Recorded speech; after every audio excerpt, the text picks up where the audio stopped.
અમરેલી જિલ્લામાં ભારતીય જનતા પાર્ટીના બે જૂથની લડાઈમાં પાટીદાર સમાજની યુવતી પીસાઈ છે અને જે રીતે પોલીસ દ્વારા રાત્રિ દરમિયાન યુવતીની ધરપકડ કરી તેવા આરોપો પોલીસ ઉપર લાગી રહ્યા છે અને એટલું જ નહીં આ યુવતીનું સરઘસ પણ કાઢવામાં આવ્યું હતું અને તેને જ લઈને ત્યારથી રાજકારણ ગરમાવાની શરૂઆત થઈ ગઈ છે। આ મામલામાં હાલ યુવતી સામે જે ગુનો નોંધાયો હતો તે સંદર્ભમાં યુવતી અમરેલી જિલ્લા જેલમાં બંધ છે અને તેમને મળવા માટે મોટી સંખ્યામાં જે પાટીદાર સમાજના અગ્રણીઓ છે તેઓ પણ પહોંચી રહ્યા છે। ત્યારે ઇફકોના ચેરમેન દિલીપ સંઘાણીએ પણ યુવતી સાથે મુલાકાત કરી છે। સાથે શું સમગ્ર વાત થઈ છે ત્યાં જેલમાં વિગતે વાત કરીએ। વૈષ્ણવજન તો તેને કહીએ જે પીડ પરાઈ જાનાને રે। નમસ્કાર દર્શક મિત્રો, નવજીવન ન્યૂઝમાં આપનું સ્વાગત છે। હું છું ફૈઝાન। અમરેલી જિલ્લામાં ભારતીય જનતા પાર્ટીના બે જૂથ વચ્ચેની લડાઈ છે તે ચરમસીમાએ પહોંચી છે અને સમગ્ર ગુજરાતભરમાં ઘટનાના ઘેરા પડઘા પડ્યા છે। કેમ કે પત્ર કાંડને લઈને જે વિવાદ થયો હતો તેમાં ભારતીય જનતા પાર્ટીના એક જૂથે બીજા જૂથ ઉપર જે ગંભીર આરોપ કર્યા હતા અને ત્યારબાદ પોલીસ ફરિયાદ પણ આ મામલે નોંધાઈ હતી ને એક યુવતીને પણ આરોપી બનાવવામાં આવી હતી, જેમાં યુવતી પાટીદાર સમાજમાંથી આવે છે અને તે ભાજપના નેતાના ત્યાં નોકરી કરતી હતી, પરંતુ તેને આરોપી બનાવવામાં આવતા પાટીદાર સમાજના અગ્રણીઓમાં રોષ ફાટી નીકળ્યો છે। અને આ ઘટનાને લઈને હાલ પોલીસ સામે પણ ગંભીર આરોપો પાટીદાર સમાજના નેતાઓ હોય કે પછી વિપક્ષી નેતાઓ તેમના દ્વારા કરવામાં આવી રહ્યા છે। ત્યારે આ મામલાના સંદર્ભમાં હાલ અમરેલી જેલમાં પાટીદાર સમાજની યુવતી બંધ છે અને તેને લઈને વિવાદ વકરી રહ્યો છે। ત્યારે તે વચ્ચે ઇફકોના ચેરમેન દિલીપ સંઘાણી પણ આજે અમરેલી જેલમાં આજે યુવતી ઉપર આરોપ લાગ્યા છે તે યુવતીને મળવા માટે પહોંચ્યા હતા।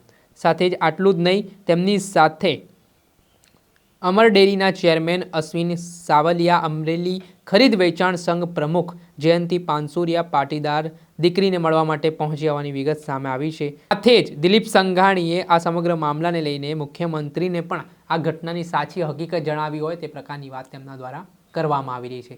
ત્યારે અમરેલી જિલ્લામાં ભારતીય જનતા પાર્ટીના દિગ્ગજ નેતા ડૉક્ટર ભરત કાનાબાર છે, તેમણે પણ ઇફકોના ચેરમેન દિલીપ સંઘાણી સાથે મુલાકાત કરી હતી। જે મુલાકાતમાં ડૉક્ટર ભરત કાનાબાર અને પાટીદાર સમાજના જે અગ્રણીઓ છે તેમના દ્વારા રજૂઆત કરવામાં આવી છે કે જે હાલ પાટીદાર સમાજની યુવતી જેલમાં બંધ છે તેને જલ્દીથી જલ્દી બહાર આવે તો તેને એક કાયમી નોકરી આપવામાં આવે, કેમ કે યુવતી પ્રાઇવેટ નોકરી કરતી હતી ને જે તેનું આત્મસન્માન ઘવાયું છે તેને લઈને પણ તેમના દ્વારા વાત કરવામાં આવી છે। ત્યારે હવે માર્કેટયાર્ડના ચેરમેન શૈલેષ સંઘાણી, પૂર્વ ચેરમેન પીપી સોજિત્રા, ડૉક્ટર ભરત કાનાબાર સહિતના જે અગ્રણીઓ છે તેમના દ્વારા મામલે ઇફકોના ચેરમેન દિલીપ સંઘાણીને મામલે રજૂઆત કરી છે। આ મામલે શું કહી રહ્યા છે ડૉક્ટર ભરત કાનાબાર તે સાંભળી લો।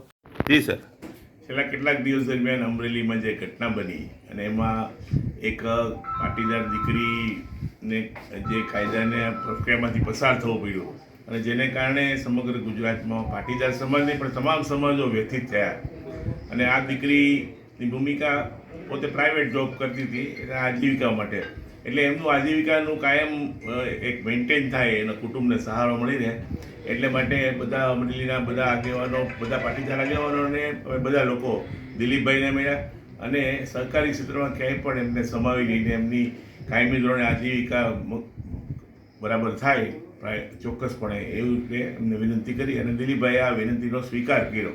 હતા અમરેલી જિલ્લાના દિગ્ગજ નેતા ડૉક્ટર ભરત કાનાબાર। તેમણે ગઈકાલે જે નિવેદન આપ્યું હતું તેમાં પોલીસ સામે પણ ગંભીર આરોપો લગાવ્યા હતા અને આડે હાથ લેતા જણાવ્યું હતું કે જેવી રીતે યુવતીનું સરઘસ કાઢવામાં આવ્યું છે તે એક નિંદનીય બાબત છે। ત્યારે હવે આ મામલાને જોવાનું રહ્યું કે જે રાજકારણનો રંગ લાગી રહ્યો છે, જે રીતે વિવાદ વકરી રહ્યો છે, નેતાઓની પ્રતિક્રિયા આવી રહી છે, તેના કારણે હવે પોલીસ માટે એક મોટો પડકાર બન્યો છે આ સમગ્ર મામલો। દર્શક મિત્રો, અત્યાર સુધીમાં બસ આટલું આવવાનો વિડીયો સાથે આપને માહિતગાર કરતા રહીશું, એટલે નવજીવન ન્યૂઝની ચેનલને આપ લાઇક કરી લો, સબસ્ક્રાઇબ કરી લો અને શેર કરવાનું ભૂલતા નહીં। વૈષ્ણવજન તો તેને કહીએ જે પીડ પરા